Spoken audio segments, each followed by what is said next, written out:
Starting ANSYS Workbench. So before we get started, let's go through a quick overview of what we'll be covering in this module. First, I'll be going over some of the prerequisites you'll need in order to continue with the course. I'll then briefly explain why we use ANSYS Workbench, and then I'll do a quick overview of the finite element method and how it applies to our problem.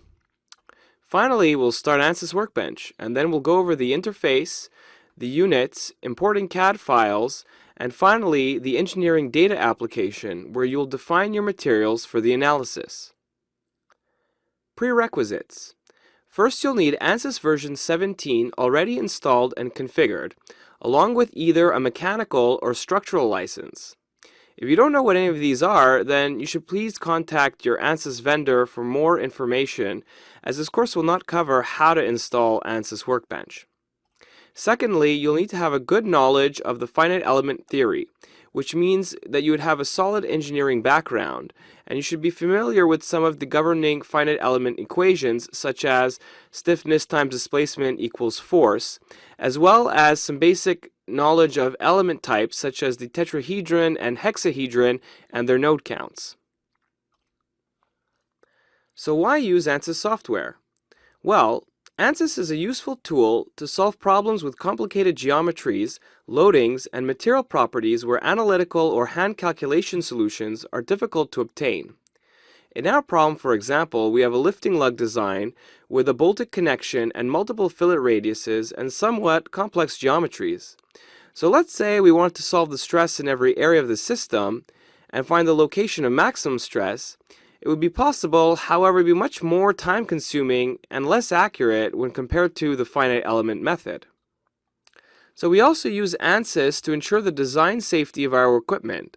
So we'll be able to answer some of the following important questions, such as at what load will my lifting lug fail, and where would the maximum stress occur in the system?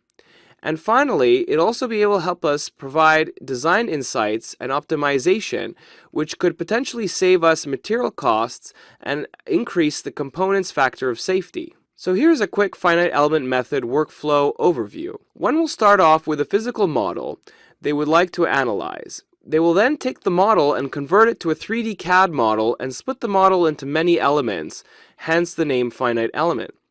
After applying loading and boundary conditions, we will then solve the model and obtain the results, which can include deformation, stress, and many other types of results.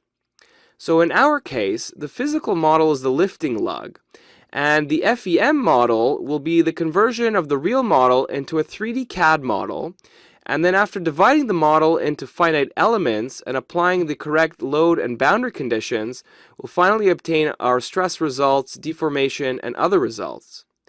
So, what are we waiting for? Let's go ahead and start ANSYS Workbench. So once you open up ANSYS, you'll be presented with a Getting Started page with some useful tips on how to begin a project, as well as a link to some helpful tutorials.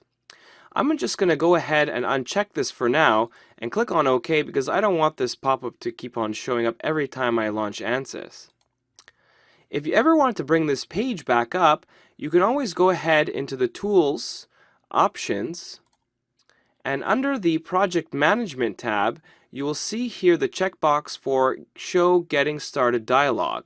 You can go ahead and check that, and then click on OK, and then every time you restart ANSYS, you will always get that page back up again. So when you open up a new project in ANSYS Workbench, it opens to the Project tab, which is just one of many tabs that can be opened in Workbench, but it's the main workspace in which you'll build your analysis. Like all tabs, the Project tab is made up of different views that can be reconfigured according to the information you want to see.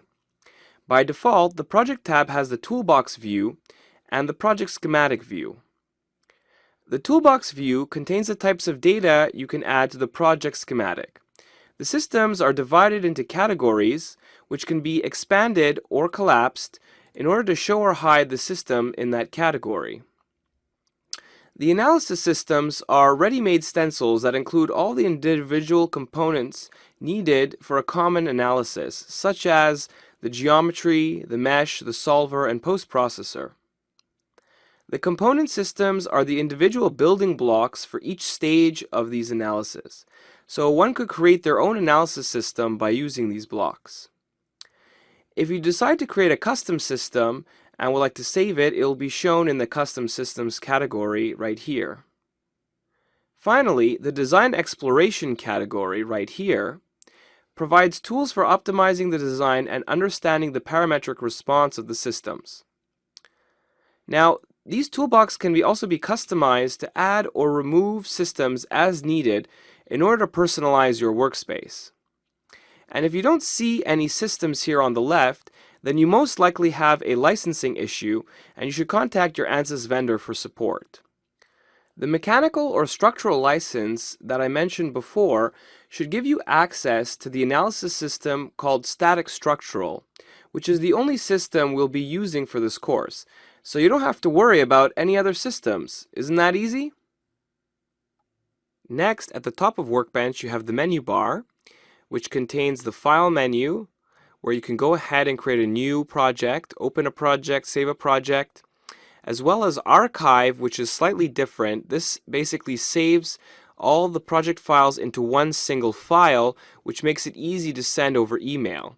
And then if you ever receive that, you can also go ahead and click on Restore Archive, which will expand this archive project, and we'll go ahead and open it that way. You have the View menu, where you can go ahead and reset your workspace in case you made some changes you didn't like. And you can also go ahead and turn on and off some views that you don't want to see. Like if we want to hide the toolbox, we can go ahead and click on this right now, and as you can see, the toolbox disappears. If we go ahead and click on it again, we see that it reappears.